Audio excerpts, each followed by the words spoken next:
आजच्या या विधान परिषदेच्या शतक महोत्सवी वर्षाच्या निमित्ताने विस पागे केंद्राच्या माध्यमातून तयार झालेल्या या ग्रंथाच्या प्रकाशनाकरता आपल्यामध्ये उपस्थित झालेले दीर्घकाळ या सभागृहाचे सदस्य म्हणून ज्यांनी तो काळ गाजवला असे आपल्या भारत देशाचे मंत्री, आमचे मार्गदर्शक माननीय नितीनजी गडकरी, सभापती राम शिंदेजी, अध्यक्ष राहुल नार्वेकरजी, महाराष्ट्राचे लोकप्रिय उपमुख्यमंत्री अजितदादा पवार, उपसभापती डॉक्टर नीलमताई गोरे, संसदीय कार्यमंत्री चंद्रकांतदादा पाटील, ज्यांनी हा ग्रंथ संपादित केला असे तिन्ही मान्यवर, आपले पत्रकार आणि उपस्थित सर्व विधिमंडळाचे सदस्य, अभ्यास वर्गाकरता आलेले सर्व विद्यार्थी भगिनी आणि बंधूंनो, आपल्या विधान परिषदेला 100 वर्ष पूर्ण झाले आणि त्यानिमित्ताने जे काही विविध उपक्रम आहेत त्या उपक्रमाच्या अंतर्गत विधानमंडळात झालेल्या कायदे, ठराव, धोरण या संदर्भातलं एक संकलन करण्याचा विचार माननीय सभापती उपसभापतींनी केला. ही खरोखर अतिशय आनंदाची गोष्ट आहे. आपलं विधान परिषदेचं सभागृह हे एक अत्यंत ऐतिहासिक अशा प्रकारचं सभागृह आहे. इंग्रजी राजवटीच्या काळामध्ये तयार झालेलं विधान परिषदेचं सभागृह किंवा विधान परिषद याच्यामध्ये देशातल्या अनेक महनीय लोकांनी या विधान परिषदेचे सदस्य म्हणून काम केलं आहे आणि विशेषतः आपले संविधानकार भारतरत्न डॉक्टर बाबासाहेब आंबेडकर यांनी देखील दीर्घकाळ या विधान परिषदेचं सदस्य म्हणून काम केलं आहे आणि या सगळ्या कालावधीमध्ये प्रथा, परंपरा आणि कायदे याच्या आधारावर विधान परिषदेचं कामकाज चाललं. पण खऱ्या अर्थानं विधान परिषदेला वेगवेगळ्या वेळी तिथे निवडून जाणारे जे सदस्य आहेत त्या सदस्यांनी समृद्ध केलं आणि खरोखर अनेक प्रसंग असे आहेत की या विधानसभेतल्या डिबेट्सनी कायद्यांना प्रगल्भता आली.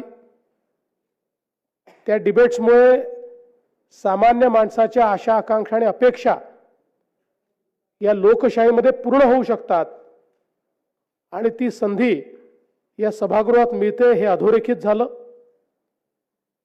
आणि म्हणूनच अशा प्रकारचे जे ट्रान्सफॉर्मेशनल कायदे आहेत, निर्णय आहेत, त्याचं संकलन करणं हे अत्यंत महत्त्वाचं आहे. खरं म्हणजे आपल्या देशामध्ये आपण एका गोष्टीत नेहमीच मागे राहिलो, ते म्हणजे रेकॉर्ड कीपिंग. आपण ज्या प्रकारे आज पश्चिमी विश्वामध्ये रेकॉर्ड कीपिंग झालं, आपल्या लोकशाहीचा इतिहास त्यांच्यापेक्षा 2000 वर्ष जुना आहे, पण आपण त्याचे कधी रेकॉर्ड ठेवले नाहीत. आणि म्हणून ज्या गोष्टी, जी तत्व आपल्याकडे तयार झाली, तीच तत्व आज आपल्याला विदेशी तत्व म्हणून स्वीकारावी लागतात आणि त्यांच्या विद्वानांची नावं घ्यावी लागतात. याचं एकमेव कारण आपण डॉक्युमेंटेशन केलं नाही. इतिहास हा संकलित करायचा असतो. इतिहासातल्या घटना या भविष्यामध्ये आपल्याला योग्य वाटचाल करण्याकरता दीपस्तंभाचं काम करतात आणि म्हणूनच अशा प्रकारचे जेवढे ऐतिहासिक प्रसंग आहेत हे प्रसंग संकलित करणं अत्यंत महत्त्वाचं आहे. आज मला अतिशय आनंद आहे की माननीय गडकरी साहेबांनी या कार्यक्रमाकरता वेळ दिला, कारण या सभागृहामध्ये दीर्घ काळ गडकरी साहेबांनी विविध जबाबदाऱ्यांमध्ये काम केलेलं आहे आणि विरोधी पक्षनेते म्हणून तर ज्यावेळी गडकरी साहेब या ठिकाणी काम करत होते त्यावेळी एकही दिवस गडकरी साहेबांनी सरकारला सुखाने झोपू दिलं नाही. नवीन नवीन कायदे शोधून आणायचे, नवीन तरतुदी शोधून आणायच्या, नियमातले नवीन गोष्टी शोधून आणायच्या, बजेटमधल्या नवीन गोष्टी शोधून आणायच्या आणि त्याच्यावर सरकारला कडघऱ्यात उभं करायचं, निरुत्तर करायचं, हे त्यांचं कार्य आम्ही बघितलं. आम्ही विधानसभेचे सदस्य असलो तरी विधान परिषदेच्या डिबेट पाहायला आम्ही गॅलरीत बसायचो आणि गडकरी साहेब असतील किंवा बेटी सर असतील, हे ज्यावेळी अक्षरशः सरकारला सळो की पळो करून सोडायचे त्यावेळी खरोखर इथली सगळी जी काही त्या डिबेट्समधली जी विद्वत्ता होती, म्हणजे याच्यामध्ये कुठेही कटुता नव्हती की किंबहुना ते सगळं केल्यानंतर त्यांच्यासोबत जेवण देखील करायचे, पण सभागृहामध्ये मात्र अतिशय ताकदीने सगळे विषय मांडण्याचं काम गडकरी साहेब करायचे. अनेक वेळा इथल्या सभागृहामध्ये माईक बंद पडला तरी गडकरी साहेबांना माईकची गरज नव्हती, त्याच्यामुळे माईक चालू आहे का बंद आहे असा कुठलाही त्या ठिकाणी प्रश्न नसताना जोपर्यंत निरुत्तर होऊन सत्तारूढ पक्ष अध्यक्षांकडे याचना करत नाही की बाबा आता तुम्ही स्थगित करा काही काळाकरता, तोपर्यंत गडकरी साहेबांची स्टेनगन ही गोळ्या दागत राहायची. हे आम्ही सगळ्यांनी अतिशय जवळून बघितलंय. पण हे करताना निश्चितपणे विविध कायद्यांवर केलेली त्यांनी भाषणं असतील, बजेटवर केलेली भाषणं असतील, ही सगळी लोकशाही व्यवस्थेला समृद्ध करणारी आहे आणि मला असं वाटतं हे महत्त्वाचं आहे. तर त्यांनी सांगितलं की कडघऱ्यामध्ये उभं करणं हा काही उद्देश नाही आहे, ती कार्यपद्धती आहे. उद्देश मात्र त्यातनं समाजातल्या शेवटच्या माणसाचा आवाज हा प्रतिबिंबित झाला पाहिजे, हे या कामकाजाचं सगळ्यात महत्त्वाचं धोरण असतं आणि मला असं वाटतं की निश्चितपणे ते कार्य त्यांनी त्या काळामध्ये करून दाखवलं.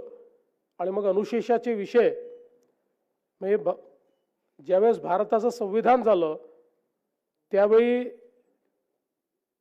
भारताच्या संविधानामध्ये 356(3) असं आर्टिकल टाकण्यात आलं, पण त्या आर्टिकलचा उपयोग हा पहिल्यांदा या महाराष्ट्रामध्ये की ज्याच्यामध्ये महाराष्ट्राला 3 भागामध्ये विभागून इथला विभागीय असमतोल दूर करण्याकरता नागपूर कराराप्रमाणे ते आर्टिकल घालण्यात आलं. पण 1950 नंतर त्याचा पहिल्यांदा उपयोग जर कोणी केला असेल तर तो गडकरी साहेबांनी या ठिकाणी केला आणि त्यातून निश्चितपणे राज्यपालांचे डायरेक्टिव्ह हे शासनाला मिळून एक मोठा मागास भागाचा फायदा हा झालेला देखील आपण सगळ्यांनी बघितला. आज खरं म्हणजे जे कायदे आहेत हे इतके वेगवेगळ्या प्रकारचे आपण करतो आणि या कायद्यातनं प्रशासन मोठ्या प्रमाणात त्या ठिकाणी लोकांपर्यंत न्याय नेण्याचं काम करतं. आणि मला एका गोष्टीचा नेहमी आनंद असतो की या सभागृहामध्ये असलेले 90% लोक वकील नाही आहेत, त्यांनी कधी कायद्याचा अभ्यास केलेला नाही आहे. गडकरी साहेब तर वकील आहेत, पण 90% लोक वकील नाही, त्यांनी कायद्याचा कधी अभ्यास केला नाही, पण तरी त्यांच्या चर्चेतनं कायदा प्रगल्भ होतो. म्हणजे मी कधी कधी विचार करतो की हे जे कायदे आपण तयार करतो हे जर लोकशाही पद्धतीने झाले नसते तर कदाचित सामान्य माणसाच्या आशा आकांक्षा अपेक्षाचं रिफ्लेक्शन प्रतिबिंब त्यात कधी उमटूच शकलं नसतं. ही सगळी मंडळी जी जमिनीवर काम करतात त्यांचा जो अनुभव आहे तो अनुभव ज्यावेळेस या कायद्यांमध्ये मिसळला जातो त्यावेळी तो कायदा खऱ्या अर्थानं लोकहिताचा कायदा होतो. आणि म्हणून या ज्या डिबेट्स आहेत, या ज्या चर्चा आहेत, अनेक प्रसंग आपण बघितलेले आहेत की चर्चेच्या दरम्यान शासनाला हे लक्षात येतं की समोरच्या आमदारांनी मांडलेला जो काही विषय हा महत्त्वाचा आहे आणि हा झाला नाही तर कायदा अपूर्ण राहील, त्यावेळी सरकार सभागृहात अमेंडमेंट आणून असे कायदे बदलतं आणि त्याच्यामध्ये त्या प्रकारचे बदल देखील आपण घडवत असतो. मला असं वाटतं या सगळ्या प्रक्रिया एक अतिशय ऐतिहासिक अशा प्रकारच्या प्रक्रिया आहेत आणि आपली सभागृह जी आहेत या सभागृहांमध्ये विशेषतः या प्रथा आणि परंपरा यांचंही एक मोठं स्थान आहे. आणि आपण नेहमी सांगतो की सभागृह हे नियमाच्या पुस्तकाने तर चालतंच, पण प्रथा परंपरा ज्या अलिखित आहे, ज्याचे कुठलेही नियम नाहीत, त्या प्रथा परंपराही सभागृहाला डायरेक्ट करत असतात. कारण शेवटी इथे व्यक्त होणाऱ्या संवेदना या कुठल्याही पुस्तकात लिहिलेल्या शब्दांपेक्षा महत्त्वाच्या आहेत, त्या शब्दांच्या पलीकडच्या आहेत. त्या कदाचित कुठलंच नियमाचं पुस्तक कॅप्चर करू शकत नाही, त्या या प्रथा परंपरेच्या माध्यमातून कॅप्चर होतात. आणि म्हणूनच मला असं वाटतं की आज जे काही हे पुस्तक निघालेलं आहे यातनं येणाऱ्या काळामध्ये जे अभ्यासक आहेत, विचारक आहेत किंवा विधानमंडळात ज्यांना काम करायचं आहे त्यांच्याकरता एक उत्तम अशा प्रकारचा संग्रह या माध्यमातून आपल्याला मिळालेला आहे. त्याबद्दल मी पुन्हा एकदा विधानमंडळ सचिवालय, CPA, माननीय सभापती, माननीय उपसभापती, माननीय अध्यक्ष या सगळ्यांचे मनापासून आभार मानतो. आणि या चांगल्या कार्यक्रमाकरता नितीनजींना आपण निमंत्रित केलं. पुन्हा एकदा त्यांच्याही स्मृतींना उजाळा मिळाला आणि आपल्यालाही अनेक त्या काळचे संदर्भ या ठिकाणी ऐकायला मिळाले. त्याबद्दल आपले आभार मानतो, नितीनजींचे मनापासून स्वागत करतो आणि माझे 2 शब्द संपवतो. धन्यवाद. जय हिंद, जय महाराष्ट्र.